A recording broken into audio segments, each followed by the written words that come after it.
एक गांव में बूढ़े दंपत्ति रहा करते थे। संतान ना होने के कारण वे दोनों बहुत दुखी थे। वक्त गुजरता गया और उन्हें अकेलापन काटने लगा। एक दिन बूढ़े आदमी ने बूढ़ी दाई से कहा, कब तक हम अकेले रहेंगे? अब मन नहीं लगता, घर काटने को दौड़ता है। क्यों ना हम एक बकरी ले आएं? ये तो बहुत अच्छी बात कही तुमने, बूढ़ी दाई खुश होकर बोली। उसी दिन बूढ़ा बाजार गया और 4 कौड़ी देकर एक बकरी खरीद लाया। 4 कौड़ी में खरीदने के कारण उन्होंने उस बकरी का नाम 4 कौड़ी रख दिया। वे दोनों बकरी के घर आने से बहुत खुश थे। उनका अधिकांश समय उसे खिलाने पिलाने में बीतने लगा। वे कहीं भी जाते 4 कौड़ी उनके साथ जाती। वह उनके परिवार का हिस्सा बन गई थी। लेकिन अधिक लाड़ प्यार का नतीजा ये हुआ कि 4 कौड़ी मनमानी करने लगी। वह आस पड़ोस के किसी भी घर में घुस जाती, उनकी बाड़ी की सब्जियां खा जाती, जिससे सारे पड़ोसी परेशान होने लगे। अब आए दिन पड़ोसियों की शिकायतें घर आने लगीं। बूढ़ा आदमी और बूढ़ी दाई 4 कौड़ी की शिकायतें सुन सुनकर तंग आ गए। एक दिन बूढ़े आदमी ने बूढ़ी दाई से कहा, इसकी मनमानी बढ़ती जा रही है, इसे जंगल में छोड़ आता हूँ। बूढ़ी दाई को यह बात जची नहीं। वह बोली, इस बेचारी को जंगल में क्या छोड़ना, दिन भर घर में रहती है, इसलिए मनमौजी हो गई है। इसे अब राउत के साथ चरने भेज दिया करेंगे। दिन भर जंगल में रहेगी, शाम को घर आ जाएगी। घर पर कम रहेगी तो किसी को परेशान भी नहीं करेगी। बूढ़ा मान गया और उसी दिन राउत से जाकर 4 कौड़ी को चराने की बात कर ली। अगले दिन से राउत 4 कौड़ी को जंगल में चराने ले जाने लगा।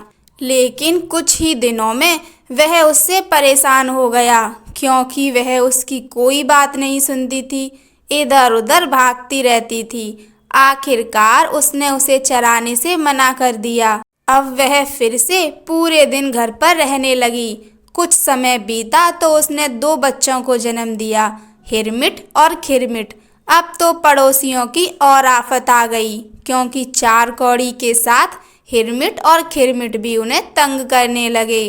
बूढ़ा आदमी और बूढ़ी दाई परेशान हो गए और उन्होंने 4 कौड़ी को उसके बच्चों सहित जंगल में छोड़ दिया।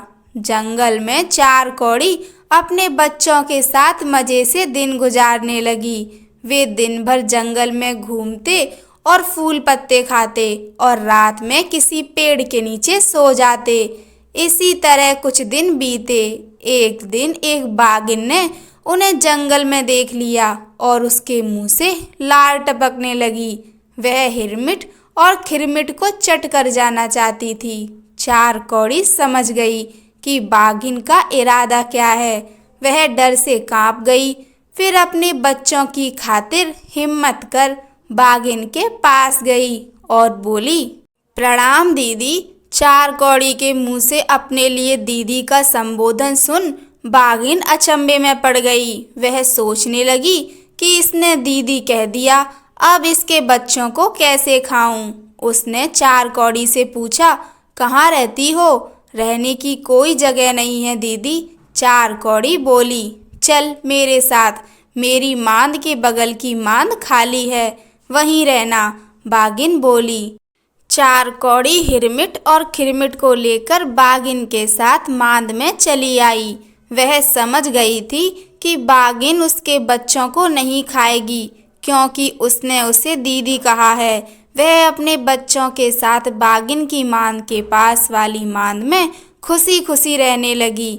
लेकिन वह सतर्क रहा करती थी, ना जाने कब बाघिन का मन बदल जाए। कुछ दिनों बाद बाघिन ने बच्चे दिए, एक कारा और 2 कारा।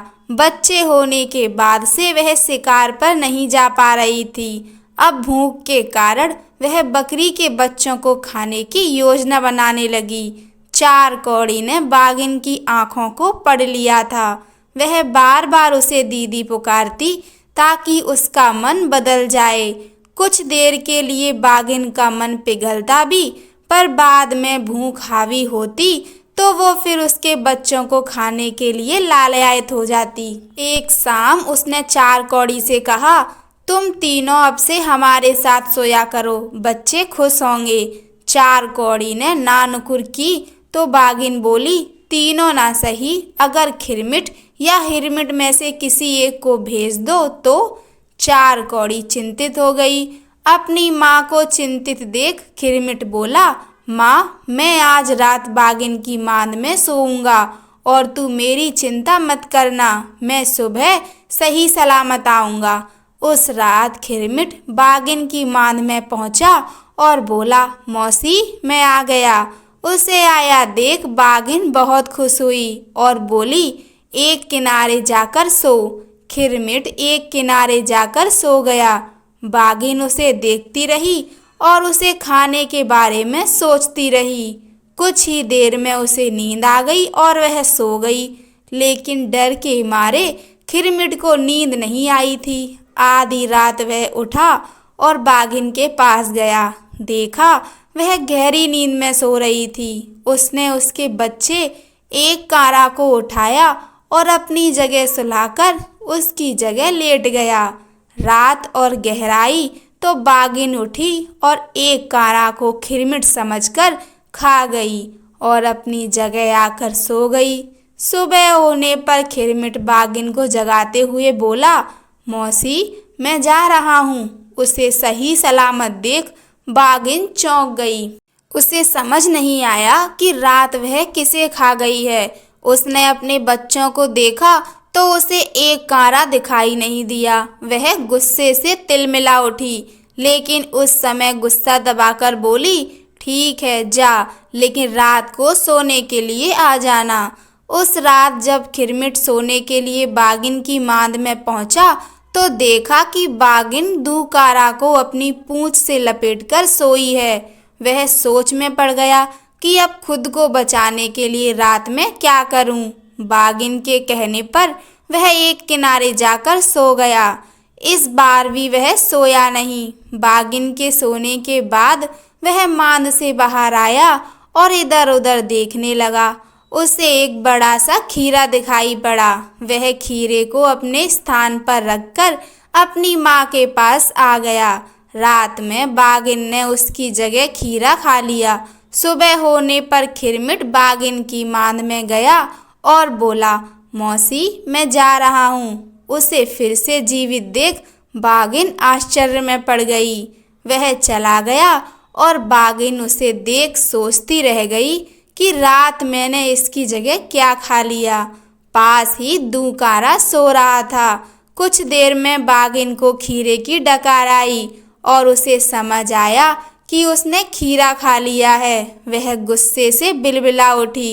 इधर खिरमिट अपनी माँ के पास पहुँचा और उसे सारी बात बताते हुए बोला, माँ, अब हमें यहाँ से भागना पड़ेगा। बागिन हमें मार डालेगी। उसके बाद वे तीनों वहाँ नहीं रुके और जंगल की ओर भागने लगे। भागते भागते वे बहुत थक चुके थे, लेकिन बागिन के डर से उनके कदम नहीं रुक रहे थे। चार कौड़ी अपने बच्चों की हालत देख सोचने लगी कि बेचारे नन्हे बच्चों का क्या होगा। काफ़ी दूर आ जाने के बाद वह खिरमिट और हिरमिट से बोली, अब हमें कुछ देर आराम करना चाहिए, तुम दोनों भी थक गए होगे। खिरमिट बोला, माँ, बागिन किसी भी समय यहाँ पहुँचती होगी। उसने हमें देख लिया तो हमारे प्राण ले लेगी। ऐसे में हिरमिट ने सुझाया, क्यों ना हम किसी पेड़ पर जाएं। बागिन पेड़ पर चढ़ नहीं पाएगी और हम सुरक्षित रहेंगे। चार कौड़ी और खिरमिट को भी ये बात जम गई और वे तीनों एक पेड़ पर चढ़ गए। उधर बागिन खिरमिट को ढूंढते हुए उनकी मांद में पहुंची, लेकिन वहां उसे कोई नहीं दिखा। वह समझ गई कि तीनों भाग गए हैं। वह उनके कदमों के निशानों का पीछा करने लगी और कुछ ही देर में उस पेड़ के नीचे पहुंच गई, जहां चढ़कर वे तीनों आराम कर रहे थे। बागिन ने सिर उठाकर उन्हें देखा और बोली, तुम तीनों यहाँ बैठे हो, रुको, अभी तुम तीनों का काम तमाम करती हूँ। बाघिन की बात सुनकर हिरमिट डर गया।